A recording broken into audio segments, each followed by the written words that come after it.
Hey, beautiful and wonderful fragrance friends and enthusiasts. Welcome back. It's Benjamin here at the Centaur Fragrance Channel, showcasing some more beauties for you. How you doing? How you smelling? I hope that you're doing absolutely beautiful out there and absolutely smelling great. Being safe in this crazy world in these crazy times. Let's talk about a fragrance. Let's explore the world of fragrance together. And today it's Le Royal from the house of Primera Fragrances, in full 100% disclosure and honesty to help you guys out. I always do this, and I always try to remember to say it in the beginning of the video. I got this fragrance for free. The brand didn't tell me what to say, doesn't tell me what to think. I am under no contract, and I have not received any money whatsoever for reviewing this fragrance. But here it goes, guys. Let's talk about this beauty. It's a Le Royal. So first off, this is a blue satin fragrance. If I ever smelled one, this is how I would describe this fragrance: a blue satin. A very fine kind of a cotton material, made like a navy blue that has a sheen, that has a beauty to it. I get some black currant, I get some sweetness, I get some fruitiness, and this fragrance has a certain calming quality about it. It's quite nice. I really like it. Let's smell it again. Let's spray it again and see what it's all about. Yeah, this is a pretty nice fragrance. It's got a little bit of sweetness to it, but yet some incensey qualities to it, and again some dark fruitiness. So really nice. I was a little bit confused, honestly, at first. I do have to tell you, when I think of royal, sometimes I think of really fancy patchouli fragrances, really posh, opulent, fancy fragrances with like sparkling, maybe some booziness like vodka. That's how I think fancy fragrance should come across, or maybe that sparkling, fizzy quality you can get out of cardamom sometimes. That's how I feel with a lot of these fancy fragrances. But this fragrance has this calming, has a regal, royal quality about it. Again, navy blue comes to mind. So really nice fragrance. Let me read you the notes. I usually don't read notes because I like to tell you all the main accords, how the fragrance feels. I do like to pick notes and the tell you all about the compositions and the kind of the wizardry and the magic sometimes perfumers are able to pull off in their fragrances. But I wanted to do it because Primera, their fragrance, and the only way you'll really be able to figure out and learn more about them is if you check out their Instagram, which I will link down below. But you have this little card here. This might be the only way that you learn about the notes. So let's do that real quick for everybody who does want to know the notes. The top notes of saffron, pink pepper, mandarin, fig milk, almonds, and fruity smoothie. Ooh. Middle notes: Bulgarian rose, jasmine absolute, ylang ylang, violet, sandalwood, and spices. The base is vanilla, Japanese musk, frankincense, patchouli, and tonka bean. So guys, again, a mix of fruits. I get, again, more of the dark side of fruitiness. I do detect maybe a little bit of red fruit in there, maybe some pomegranate, maybe some cranberry, kind of going up against some of these darker fruity smells, almost like blackberry or black currant. I definitely think there's some black currant in here, which a lot of people like. Think of Cedrop Boise, black currant, or Enchanted Forest by Vagabond Prince. A lot of people really like that smell for good reason. I do get, I honestly, I kind of get like a dark plum quality from the fragrance too. I don't get a lot of the saffron. I really do like saffron, and it's one of my favorite notes of all time. There is a certain fanciness, maybe off the top, and the saffron, in my experience, a lot of perfumers tend to make it a leathery note or make it add opulent quality to the composition, more in the mid or the heart of the fragrance, and it can add a leathery, of course, as well.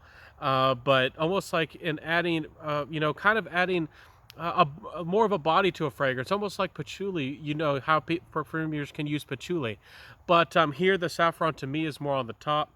I don't get a lot of the pink pepper, but there's a little bit of freshness and crispness off the top. And as the fragrance transitions, maybe I can detect some of the rose. There is some rose, but I think I get a little bit more rose than jasmine, but there is some of that cooling, calm, deeper floral quality of jasmine. There is some sensuality with the floral quality, but this fragrance never, to me, exactly smells floral. Um, there is ylang ylang. I'm kind of glad that it's playing a little bit more of a background character. To me, ylang ylang can really overpower compositions, but it can add a really big vibrancy and a really big energy and a uniqueness to in the background of a composition of a fragrance. If you know what ylang ylang smells like, there are some fragrances that masterfully use it, and it can be a big aspect of the fragrance. But sometimes people miss it if they don't know what that if they don't even know what that note is even about. So That's fascinating. Violet, I get violet, I do, but it's not very aggressive. It's not gasoline like. It's not terrible. It's not unusual. It's just something that I think is I don't know. It's I think it's here, and I think it sticks around with the fragrance. But does it overpower the rose? I think it plays a lot with the rose, and the jasmine is kind of taking a back seat. And the ylang ylang is definitely very much in the background. Sorry, I'm getting so much into the notes, but I'm trying to make sense of this fragrance for you guys. Really am. Don't get a lot of spices. Mentions more spices. Don't. There is vanilla, but it's airy, not terribly sweet. There is some creaminess to it though, but it to me it's almost like more of a vanilla Cool Whip, kind of in that direction, but you don't get a lot of it. But there, to me, again, more of a whipped, almost like a vanilla cream. Japanese musk, very subtle musk, perhaps. I'm not exactly sure how Japanese musk is different from other musk. I would love to, smell that aroma chemical or that, perfume ingredient and see exactly how Japanese musk is different. I'm assuming it's kind of subtle. To me, I get a little bit of a dewiness, perhaps or perhaps a tiny, tiny bit of greenness with the musk. Not a lot of frankincense to this fragrance. The opulence does come through a little bit, and you can detect a little bit of the incense, but the frankincense is not, again, none of these notes. It's a complex fragrance. It's really hard to break down, and I kind of like that when a fragrance really has a lot of complexity. There is a tiny bit of patchouli, but it's in the background, but you can notice a tiny bit of it, again, adding to this royal fancy quality to this fragrance. And tonka bean adding sweetness in the background. Pretty interesting fragrance, pretty well done. Again, there's a golden, there is some fanciness to this fragrance, and some darker berry aspects and some heavier floral qualities to this one. It's quite interesting. So pretty nice fragrance, not for everybody. I don't think it comes off as too posh. Again, I find it a bit calming, but some people might find it posh. Let's get through. I've been speaking too much about the notes. Let's get through this review fast, guys. Performance, 8 to 10 hours plus, no slouch, great performance. Projection and sillage a little bit above average, not too much in your face, not showy. I like how these Primera fragrances are made to be noticeable, have a presence, but not be overbearing, and you get great longevity. I love that. Compliment factor, people seemed to think it was interesting. People found it kind of alluring, but it wasn't terribly seductive. It didn't do anything crazy. But I think if you dress the part and if you look the part, you're dressed up in royal blue, you're dressed up in royal purple, you're looking a little bit better than usual, but not too posh. Maybe you have a fancy watch on, maybe you're a lady and you got some special earrings. I'm thinking Brazilian earrings, if you've ever seen those. Those are fascinating, but interesting fragrances, absolutely no doubt about it. I'm not hyping this one up, but I do think that somebody out there might just like it.